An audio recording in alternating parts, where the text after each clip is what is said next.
11-2강 양자수와 오비탈 첫 번째 시간입니다. 우리가 지난 시간 11-1강에서는 현대 원자 모형 오비탈이 무엇인지에 대해서 다소 깊게 이야기했습니다. 쉽지 않은 내용이었죠? 그럼 한번 물어볼까요? 오비탈이 뭔가요? 언제나 쉽게 답이 떠오르진 않아요. 원자 핵이 있다? 그 주변에 전자가 있어. 그런데 정확히 어디에 있다고 콕 집어서 이야기할 순 없다라고 했죠. 그래서 확률로 표현을 한다네? 전자가 존재할 수 있는 공간을 확률 분포로 표현한 것이 오비탈이라고 했습니다. 그래서 우리가 이런 상상을 하도록 유도했지. 원자 핵 주변에 전자가 존재할 확률을 점으로 표현해보자. 점 다다다다. 전밀도 그림으로도 표현해보고 경계면을 그리고 경계면 모형에 대한 이야기도 해보았고 경계면 밖에서도 전자는 발견될 수 있다고 알고 있어. 자, 어찌되었건 원자 핵으로부터 적당히 떨어진 거리 r을 반지름으로 하는 공과 같은 모형이 만들어졌어요. 전자는 이 공간 안에 있을 확률이 아주 높을 테고 이제부터 널 오비탈이라고 불러주지. 요 오비탈. 그런데 말입니다. 오비탈이 공과 같은 형태로만 존재하는 게 아니라면 어떠시겠습니까? 오비탈은 다양한 크기와 모양을 갖고 있어요. 이제 그것을 알고 싶어요. 다양한 오비탈을 구분하기 위해서 알아야 할 것이 오늘 배울 양자수입니다. 11-2강 양자수와 오비탈 시작하겠습니다. 우리가 오비탈에 대한 진짜 의미를 알기 위해 많이 노력했습니다. 확률 밀도함수, 전자구름, 확률 분포함수 등등 어려운 개념들이 등장했었죠. 분명 몰라도 되는 백그라운드 지식이라고는 했습니다. 이제는 이런 것들을 정말 저 멀리 백그라운드로 던져버리고 화학 원 수준으로, 아니 오히려 그보다 한 단계 더 수준을 다운시켜서 낮춰서 오비탈을 이렇게 정의하겠습니다. 방, 누가 들어갈 방? 전자가 들어갈 방. 오비탈이 뭐라고요? 전자가 들어갈 방. 이 강의에서만 여러분과 제가 쉽게 생각하기 위해서 사용하는 개념입니다. 학교에서 이렇게 대답하시면 안 돼요. 오비탈이 뭐야? 방이요. 이러면 안 되죠. 이렇게 이야기해도 양자수라는 개념을 끌어오기는 쉽지 않습니다. 단어 자체가 어렵게 느껴지잖아요. 양자수. 삼다수도 아니고 양자수라니. 네, 그렇다고요. 이럴 때 필요한 게 비유입니다. 아마 세상 어느 교재에도 등장하지 않는 비유가 될 것 같아요. 단, 비유는 비유일 뿐 현실과는 분명 다르다는 것을 보호막으로 깔고 이야기를 시작할게요. 전자가 들어갈 방을 이야기하기 전에 사람이 들어갈 방에 대해서 먼저 살펴보겠습니다. 제가 여행을 떠납니다. 우리 가족과 함께 아주 멋진 곳으로요. 생각만 해도 좋아요. 호텔을 예약할 거예요. 제가 들어갈 방은 이랬으면 좋겠어요. 어차피 가상인 거 5성급 고급 호텔에서 머물고 싶네요. 바로 수영장이 연결된 1층이었으면 좋겠어요. 방의 크기는 여행이니까 20평 정도? 방의 구조는 어디 보자. 이 호텔에는 5가지 타입이 있었군요. 좋아요. 저는 2번 타입으로 예약할래요. 호텔에는 다양한 종류의 방이 있기에 그 가운데 특정한 제가 머무를 방을 설명하기 위해서 다양한 숫자가 필요했죠. 5성급, 1층, 20평, 2번 타입.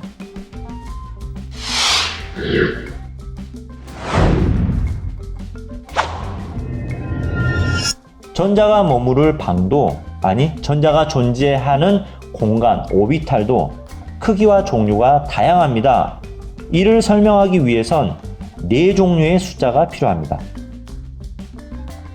이러한 숫자들을 양자수라고 합니다. 특정 오비탈을 표현하기 위해 필요한 숫자, 뭐라고요? 양자수. 사실 정확하게 이야기하면 오비탈을 결정짓는데 필요한 양자수는 3가지이고 전자의 운동을 기술할 때 1가지 더 추가되어서 보통 4가지 양자수를 함께 이야기합니다. 양자수에는 어떤 것들이 있고 각각의 양자수는 오비탈에서 무엇을 결정하는지부터 접근할게요. 양자수의 종류에는 주 양자수, 부양자수, 자기양자수, 스핀양자수가 있습니다. 문자로 표현하면 주양자수는 n, 부양자수는 l, 자기양자수는 m, 첨자 l을 써서 ml, 스핀양자수는 m, 첨자 s를 써서 ms. 기본적으로 제가 방을 예약할 때 여러 가지 조건의 의미를 담은 숫자들이 필요했었잖아요. 호텔의 수준, 방의 크기, 방의 모양 등등등. 전자가 들어갈 방, 특정 오비탈을 지칭할 때에도 반드시 필요한 양자수는 이 세 가지 양자수입니다. 스핀 양자수는 추가로 이야기할게요. 첫 번째, 주 양자수. 이름에서 이미 포스가 느껴지죠? 주 양자수래요. 주인공이래요. 가장 중요한 양자수입니다. 이미 보의 원자 모형에서도 등장했었죠? 보의 원자 모형에서는 다른 양자수 필요 없이 주 양자수 n 하나면 모든 설명이 끝났었잖아요. 보 원자 모형에서 주 양자수는 전자 껍질을 의미했었고, 원자 핵이 있다면 원자 핵으로부터 가까운 껍질부터 n이 1, n이 2, n이 3, n이 4, 주 양자수가 1, 2, 3, 4라는 말이죠. 전자 껍질을 문자로 표현하면 K 껍질, L 껍질, M 껍질, N 전자 껍질 이렇게 이야기했었잖아요. 그리고 여기서 가장 중요했던 것이 이 주양자수 N은 전자 껍질의 에너지 준위를 결정했었습니다. 기억나나요? 이 N은 마이너스 N의 제곱분의 1312kJ/mol. 보의 원자 모형에서 전자 껍질의 에너지 준위를 결정했듯이 주 양자수는 현대 원자 모형 오비탈에서는 오비탈의 에너지 준위를 결정합니다. 주 양자수가 무엇을 결정한다고요? 오비탈의 에너지. 또 하나, 주 양자수가 커지면 자연스럽게 원자 핵으로부터 멀어집니다. 원자 핵으로부터 멀어진다는 것은 오비탈의 크기는 커진다는 말이죠.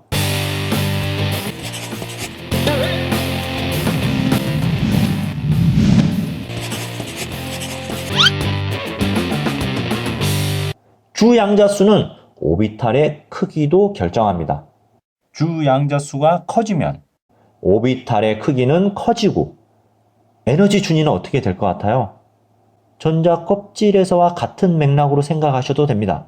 원자 핵에 가까우면 안정하니까 에너지는 낮아지고, 원자 핵으로부터 멀어지면 불안정해지니까 에너지는 커진다.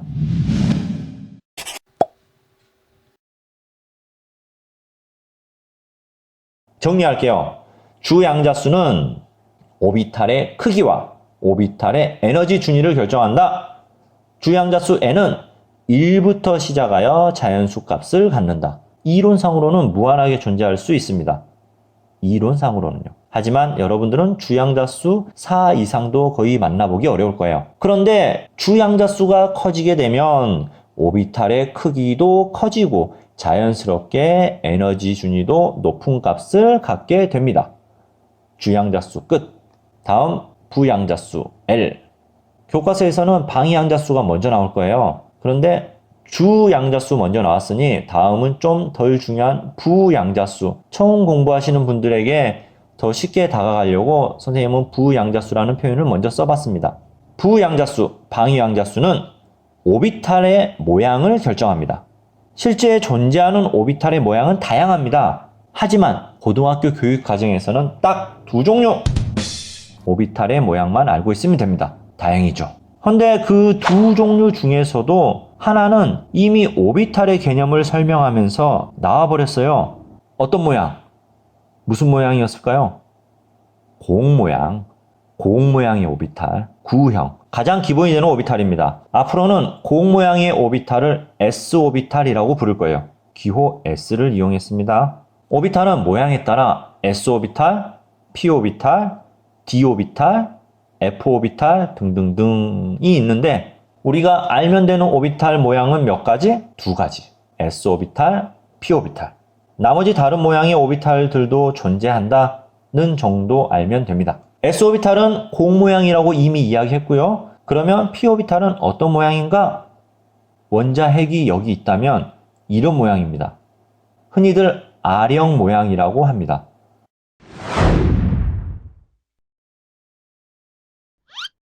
더 나아가 고등학교 교육과정은 아니지만 d 오비탈의 모양이 궁금하지 않나요?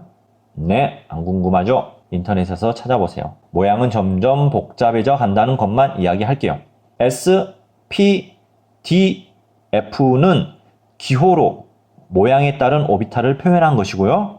우린 지금 양자수를 공부하고 있었잖아요.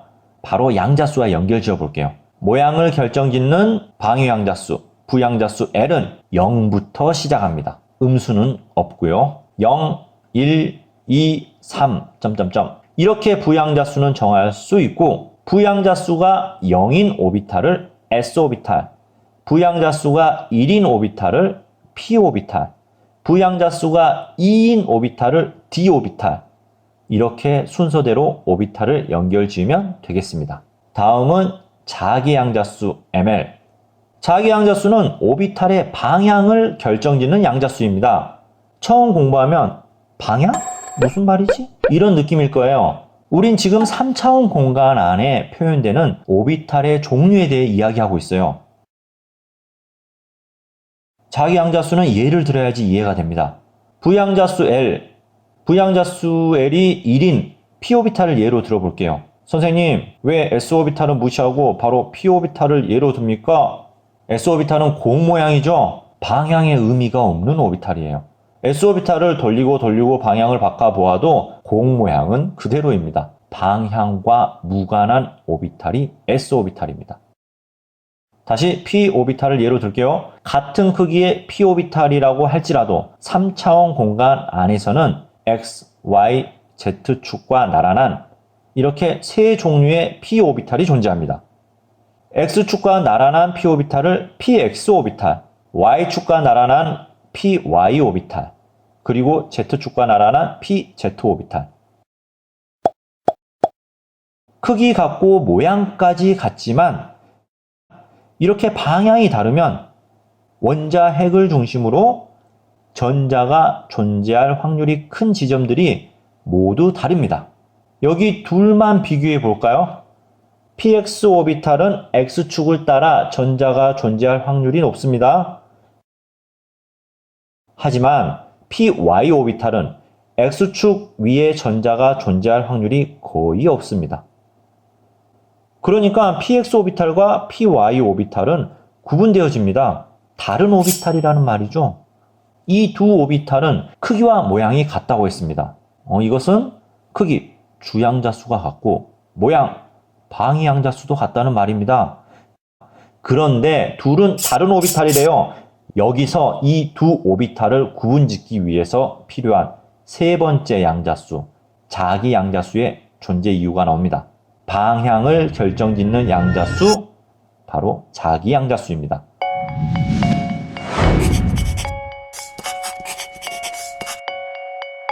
P오비탈은 PX, PY, PZ 세 방향의 오비탈이 있으니 각각의 오비탈을 구분짓는 자기양자수도 몇 개 나올까요? 3개 나오겠죠. 방향 결정, 무슨 양자수? 자기양자수. 자, 여기까지 잠깐 정리하고 넘어가자면 우리는 오비탈이라는 전자가 들어가는 방을 설명하기 위해서 크게는 4개의 양자수가 필요합니다.